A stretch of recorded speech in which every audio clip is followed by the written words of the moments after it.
你真的要赶尽杀绝吗？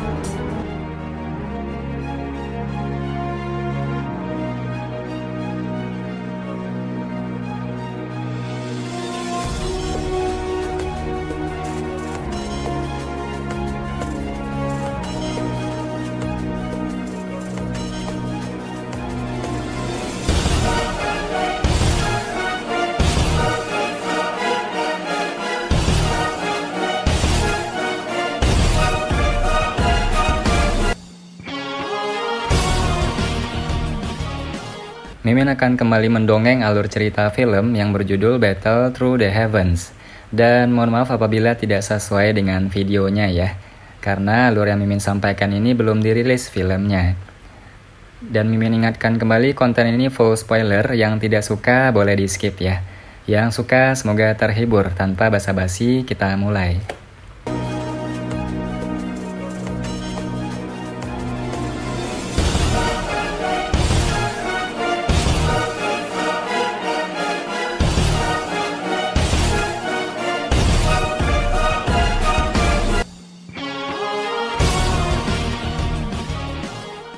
Tianhuo Zunze terkejut saat mendengar kata-kata Xiaoyan. Dia tersenyum sedikit dan berkata, "Mengapa kamu tidak memberitahuku apa kondisinya?" Xiaoyan menatap tajam ke arah Tianhuo Zunze dan berkata, "Aku berharap Tuan Tua akan melindungiku yang kecil ini selama 1 tahun jika kamu benar-benar memulihkan kekuatanmu." "Melindungimu selama 1 tahun?" Tianhuo Zunze tertegun saat mendengar ini. Senyuman yang mengandung makna yang lebih dalam segera muncul di wajahnya. "Anak kecil, kamu benar-benar tidak menderita kerugian apapun. Kamu benar-benar memintaku menjadi pengawal selama 1 tahun? Kamu harus tahu bahwa seorang elit Douzun bukanlah seseorang yang orang biasa dapat meminta bantuan begitu saja." Xiaoyan tersenyum dan berkata, "Waktu setahun hanyalah waktu yang singkat bagi seorang ahli kekuatan Tuan Tua. Selain itu, aku juga sadar bahwa selama Tuan berhasil memperbaiki jiwanya, tidak akan terlalu sulit bagimu untuk hidup kembali. Aku pikir ini cukup bagiku untuk mempekerjakan Tuan Tua selama 1 tahun, bukan? Anak kecil, kamu benar-benar tahu bagaimana cara berbicara. Tidak terlalu menjadi masalah bagiku untuk melindungimu selama 1 tahun. Tentu saja, prasyaratnya adalah kau dapat memperbaiki jiwaku. Dengan kekuatan jiwaku saat ini, aku tidak akan mampu bertahan selama beberapa tahun."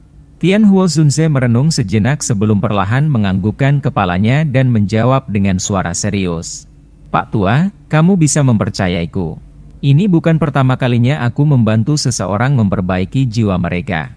Aku dapat dianggap memiliki beberapa pengalaman. Meskipun jiwamu terluka parah, bukan tidak mungkin untuk diperbaiki." Xiaoyan tersenyum saat dia menjawab. Dia mewarisi cukup banyak formula obat dari Yao Lao. Tidak ada kekurangan formula obat untuk pil obat yang menyembuhkan jiwa seseorang. Namun, bahan obat yang mereka butuhkan adalah hal yang cukup sulit untuk ditemukan. Seseorang akan membutuhkan waktu yang cukup lama untuk menemukannya. "Mudah-mudahan, aku tidak salah." Tianhuo Zunze menatap Xiaoyan dengan mata yang dalam. Setelah itu, dia berhenti ragu-ragu. Dia melemparkan dengan tangannya dan tubuh bayi api jatuh yang ada di tangannya melayang ke Xiaoyan. Xiaoyan dengan hati-hati menerimanya. Ketika dia melakukan kontak dengannya, dia bisa merasakan kelemahan benda kecil ini dan dengan paksa menahan kegembiraan di dalam hatinya saat dia dengan cepat mengeluarkan pot pengumpul api dari cincin penyimpanannya dan dengan lembut menempatkan ke dalamnya. Xiaoyan menghela nafas seolah-olah dia baru saja dibebaskan dari beban besar setelah menyelesaikan masalah akademi dalam. Setelah itu, dia melambaikan teknik mengusir api 5 cincin di tangannya ke Tianhuo Zunze. Dia tersenyum dan berkata, "Aku yang kecil akan bersikap tidak hormat jika menerima hal ini." Xiaoyan menyimpan gulungan itu ke cincin penyimpanannya setelah berbicara. Tianhuo Zunze tanpa sadar menggelengkan kepalanya tak berdaya saat melihat aksi Xiaoyan. Dia memegang cincin penyimpanan putih salju itu sebelum melihat ketumpukan tulang. Dia mendesah, "Tolong ambil juga tulang-tulangku ini. Ada juga beberapa kegunaan khusus untuk tulang seorang elit Douzun." Xiaoyan tentu saja tidak akan menolak permintaan kecil Tianhuo Zunze ini. Dia memberi isyarat dengan tangannya dan kekuatan isap melonjak sebelum dia menarik tumpukan tulang ke cincin penyimpanannya. Xiaoyan akhirnya menepuk tangannya setelah melakukan semua ini. Tatapannya beralih ke area di luar penghalang cahaya. Magma merah cerah tampaknya tidak memiliki manusia kadal.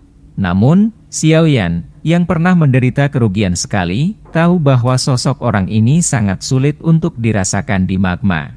Dia mungkin akhirnya menemukan jejaknya saat dia keluar. Saat ini, Xiaoyan tidak dapat berurusan dengan begitu banyak orang kadal.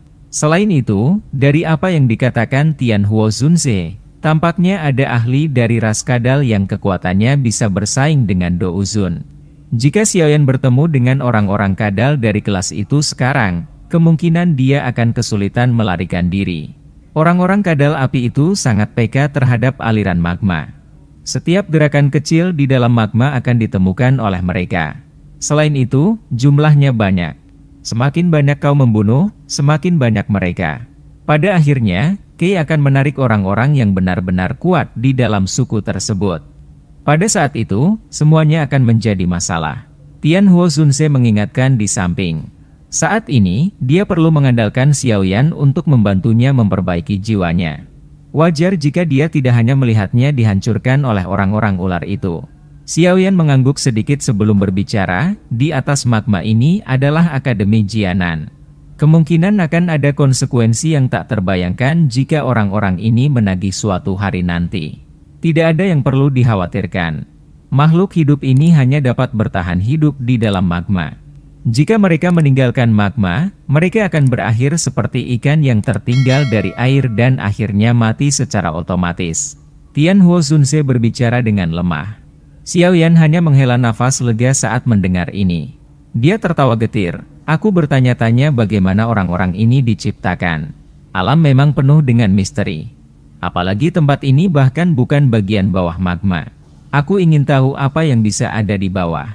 Xiaoyan berhenti tiba-tiba ketika dia baru saja berbicara sampai saat ini. Ini karena ia melihat wajah Tianhuo Zunze di sampingnya ditutupi oleh kengerian yang sulit disembunyikan. Tianhuo Zunze membuka mulutnya saat kengerian melonjak ke wajahnya. Pada saat ini, Xiaoyan tiba-tiba merasakan udara dingin mengalir dari bawah kakinya ke atas kepalanya. Tempat menakutkan macam apa ini? Itu benar-benar menyebabkan seorang ahli, yang telah menjadi Do Uzun, mengungkapkan ekspresi seperti itu. Suasana aneh dan tidak biasa berlama-lama di tempat ini. Lama kemudian, suara terengah-engah Tianhuo Zunze memecah kesunyian. Anak kecil, karena kamu membantuku, aku akan menasihati kamu untuk tidak menjadi penasaran dan menunduk. Meskipun aku tidak tahu persis apa yang ada di bawah, aku bisa secara samar-samar merasakan keberadaan yang sangat menakutkan di sana. Tianhuo Zunze menghirup napas dalam-dalam, melambaikan tangannya, dan perlahan berbicara. Xiaoyan tertegun saat melihat ekspresi serius Tianhuo Zunze ini. Dia buru-buru mengangguk. Apakah ada eksistensi kelas Do Usheng di dunia magma di bawah yang dapat menyebabkan seorang elit Do Uzun menjadi setakut ini? Aku dapat secara samar-samar merasakannya hanya pada saat tubuh fisikku hancur. Jika itu waktu lain, aku pasti akan kesulitan merasakannya. Selain itu, terkadang, aku berpikir bahwa ras kadal api misterius ini bisa menjadi penjaga dasar dunia magma. Tianhuo Zunze perlahan menambahkan. Xiaoyan menyeka keringat dingin. Dunia magma tanpa batas ini menjadi semakin misterius di hatinya. Tidak hanya mampu menciptakan dua api jantung yang jatuh, tetapi bahkan mampu menciptakan ras aneh seperti kadal api. Bahkan ada keberadaan misterius yang bahkan ditakuti oleh elit Do Uzun di bawah. Sepertinya aku harus meninggalkan tempat ini secepat mungkin. Xiaoyan bergumam di mulutnya saat dia membuat keputusan untuk meninggalkan dunia magma ini secepat mungkin. Tempat ini benar-benar membuatnya merasa terlalu tertekan.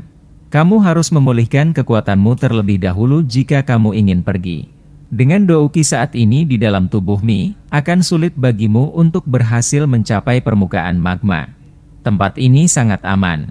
Kau tidak perlu khawatir ditemukan oleh mereka. Kau bisa menunggu sampai aman sebelum berlatih teknik mengusir api 5 cincin.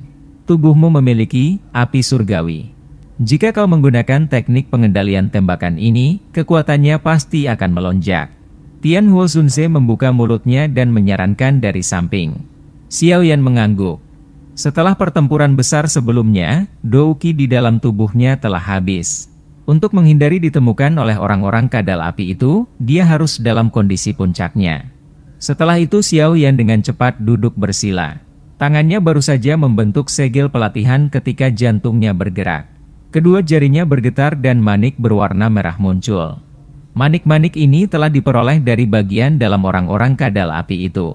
Manik api? Tian Huo Zunze terkejut saat melihat manik merah di tangan Xiao Yan. Dia segera mengangguk dan berkata, tidak disangka bahwa kamu dapat menemukan harta karun ini di dalam tubuh manusia kadal. Benda ini mungkin mengandung energi afinitas api yang sangat padat tetapi terlalu liar dan keras. Kemungkinan besar ada risiko yang cukup besar dalam mengonsumsinya. Xiao Yan tersenyum. Mungkinkah energi afinitas api lebih ganas daripada api surgawi? Karena memiliki dua jenis api surgawi, Xiao Yan dapat menggunakan metode yang paling kuat untuk memurnikan dan menelannya. Dia menjentikkan jarinya dan manik berwarna merah mendarat di mulutnya seperti sekelompok api yang mengikuti tenggorokan Xiao Yan dan memasuki tubuhnya. Kulit Xiao Yan juga menjadi merah menyala saat ini. Tian Huo Zunze mengerutkan alisnya saat melihat Xiao Yan mengabaikan nasihatnya dan menelan manik api itu. Dia segera mengingat sesuatu dan tertawa. Sambil menggelengkan kepalanya, dia berkata, "Aku lupa bahwa kamu memiliki api surgawi." Mata Tian Huo Zunze berhenti di tubuh Xiao Yan ketika kulitnya berangsur-angsur pulih menjadi normal. Dia akhirnya mengangguk. Kedua tangannya ditempatkan di belakangnya. Dia mengangkat kepalanya, melihat magma merah cerah, dan menghela nafas. Dia bergumam, "Ini tidak terduga, aku telah selamat untuk melihat matahari lagi. Tampaknya surga benar-benar tidak ingin membunuhku." Hal yang ditelan Xiao Yan adalah manik api, dasar yang tidak bisa dianggap sebagai level tinggi. Karena itu, dia hanya menghabiskan sekitar 20 menit atau lebih sebelum benar-benar memurnikan manik api. Setelah itu, wajahnya dipenuhi dengan kegembiraan saat dia merasakan douki yang dengan cepat memenuhi tubuhnya. Ini memang tonik yang cukup bagus. Dengan mengandalkan manik-manik api ini di dalam cincin penyimpanan, aku seharusnya berhasil mencapai bintang Dou Huang bintang 6. Namun, aku harus cepat meninggalkan tempat ini sekarang. Xiao Yan menghela nafas lega saat dia merasakan bagian dalam tubuhnya secara bertahap diisi dengan douki. Aku akan menggunakan semua kekuatanku untuk menggunakan kekuatan spasial untuk menyembunyikan gerakan magma. Kau harus memanfaatkan waktu sepenuhnya. Mengingat kondisiku saat ini, aku tidak akan bisa mempertahankannya lama-lama. Tian Huo Zunze tersenyum dan berbicara. Dia menoleh dan melihat Xiao Yan berdiri. Xiao Yan menganggukkan kepalanya saat mendengar ini. Tian Huo Zunze ini mungkin berada dalam kondisi yang sangat buruk, tetapi jelas bahwa dia bukannya tidak memiliki kemampuan untuk membalas seperti yang dia klaim. Tian Huo Zunze memindahkan segel tangannya sedikit setelah melihat ini.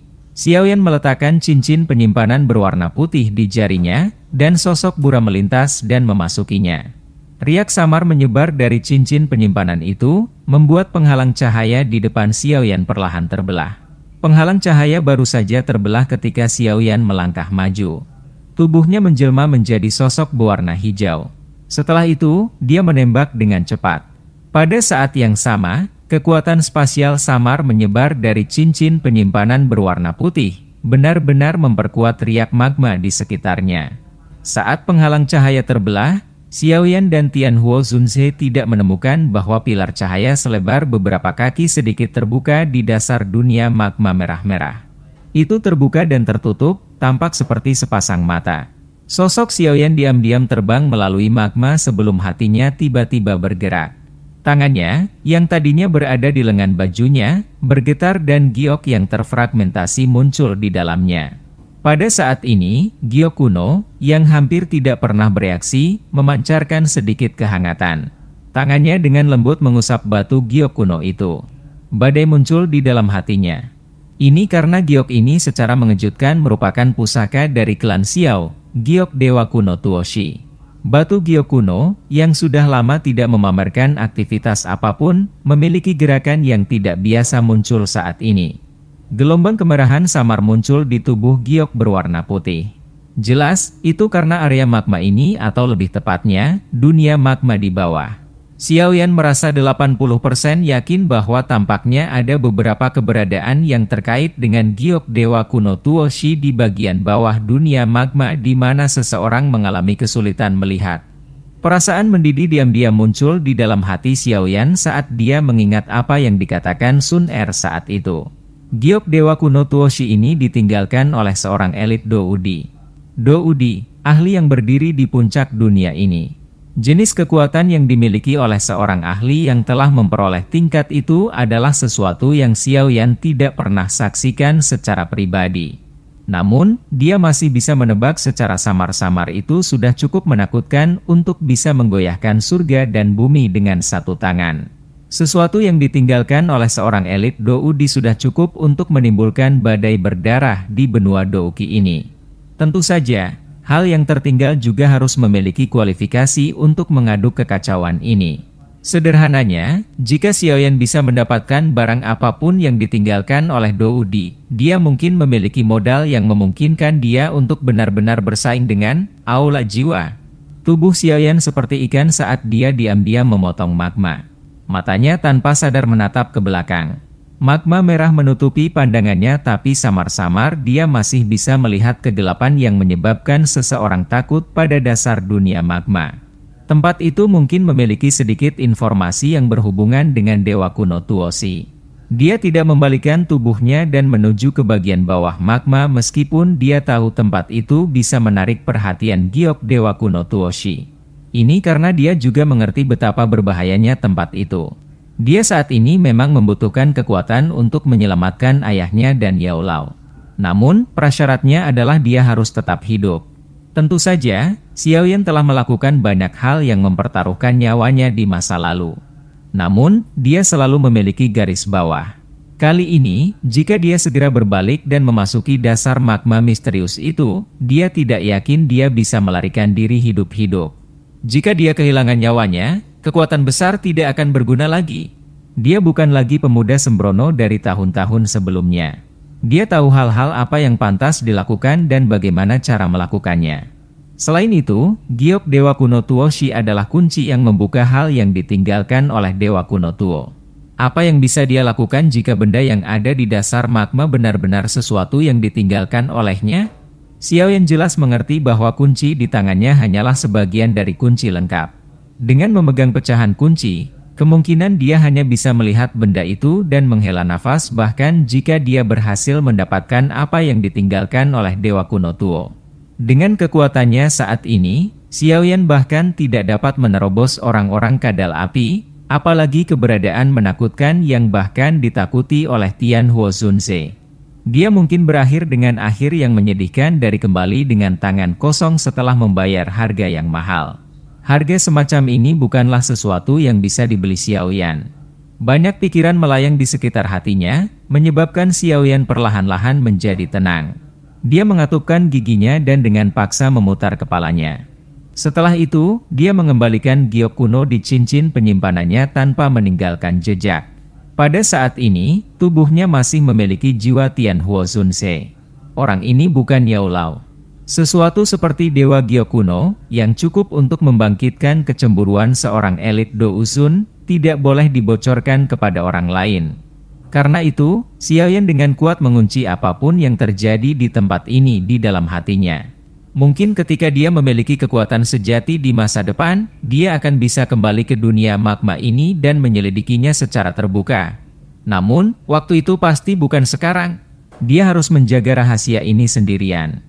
Dia tahu bahwa jika masalah ini menyebar, Akademi Jianan tidak akan pernah mengalami hari yang damai lagi. Xiaoyan perlahan menekan kegembiraan di hatinya. Lengan bajunya bergetar hebat dan Douki meludah sejak saat itu. Kecepatan renangnya tiba-tiba bertambah cepat. Dengan Tianhuo Zunze menyembunyikan aliran magma, dia bisa meningkatkan kecepatannya tanpa rasa takut karena dia tidak akan bisa dirasakan oleh orang-orang kadal api itu. Dengan bantuan Tianhuo Zunze kali ini, perjalanan Xiaoyan menjadi sangat lancar. Sekitar 10 menit kemudian, dia meninggalkan area tempat orang-orang kadal api berada. Suhu dan tekanan di dalam magma saat ini juga telah melemah. Jelas, dia tidak jauh dari permukaan laut magma. Xiaoyan perlahan menghela nafas lega di dalam hatinya. Dia melihat magma cerah di atas sebelum segera menundukkan kepalanya. Melihat dunia magma di belakangnya, dia bergumam di dalam hatinya, "Aku akan kembali lagi." Permukaan laut magma yang tenang tidak terpengaruh angin dan ombak. Hanya ada sedikit suara gelembung yang pecah. Seluruh dunia magma masih sepi itu. Tiba-tiba, terdengar suara sesuatu yang menembus permukaan air. Segera, sesosok manusia, yang seluruh tubuhnya terbungkus dalam api berwarna hijau, keluar dari magma. Akhirnya, sosok itu melayang di udara. Wajah terengah-engah sosok itu mengungkapkan senyuman setelah nyaris lolos dari kematian. "Aku akhirnya meninggalkan tempat itu." Xiaoyan menyeka keringat dingin dari dahinya dan tersenyum. Menjelajahi bawah tanah kali ini benar-benar berisiko. Namun, beruntung dia mendapatkan manfaat yang sepenuhnya sebanding dengan risikonya. Tidak hanya dia benar-benar menyelesaikan kekhawatiran tentang menara penyulingan Ki Langit yang berkobar, tetapi dia juga telah memperoleh keterampilan pengendalian kebakaran yang sebanding dengan teknik Dou kelas Tian setelah penguasaan keterampilan. Tentu saja, yang paling penting adalah Xiaoyan sekali lagi mendapatkan jiwa seorang ahli kelas Dou Uzun. Selama dia memperbaiki jiwanya, petarung pamungkas kelas Dou Uzun akan muncul di samping Xiaoyan di masa depan. Seorang petarung kelas Dou Uzun. Kekuatan kuat macam apa ini? Meskipun itu hanya bertahan selama 1 tahun, waktu itu akan cukup untuknya. Dia akhirnya memiliki bantuan yang sangat kuat yang akan sangat membantu di masa depan. Xiaoyan menunduk dan melirik cincin penyimpanan putih salju di jarinya. Itu terbuat dari batu giok putih salju dan rasanya sangat indah. Seseorang akan merasakan perasaan halus saat menyentuhnya. Ada juga perasaan halus di dalamnya. Orang dahulu pernah mengatakan bahwa pria itu seperti batu giok. Yang mereka maksud adalah perasaan seperti ini yang menyebabkan seseorang merasa rileks. Sudut mulut Xiaoyan terbuka tanpa sengaja. Adegan ini telah menyebabkan dia tiba-tiba teringat adegan pertemuan pertamanya dengan Yao Lao di kota Wutang saat itu. Hatinya merasakan sedikit kehangatan saat dia mengingatnya saat ini. Jari Xiaoyan dengan lembut mengusap segel api di dahinya. Tinjunya tanpa sadar dikencangkan. Gumaman rendah untuk dirinya sendiri terdengar di dalam hatinya, "Aula jiwa. Tunggu saja. Aku akan datang dan menemukanmu. Pada saat itu, kita akan menyelesaikan skor ini. Aku akhirnya bisa melihat dunia di luar magma lagi. Betapa aku merindukannya." Sosok jubah putih ilusi Tianhuo Zunse melayang keluar dari cincin penyimpanan. Dia melihat ke dinding gunung sekitarnya dan menghela nafas. Xiaoyan tersenyum. Tangannya menghadap dinding gunung saat sosok hitam melesat secara eksplosif.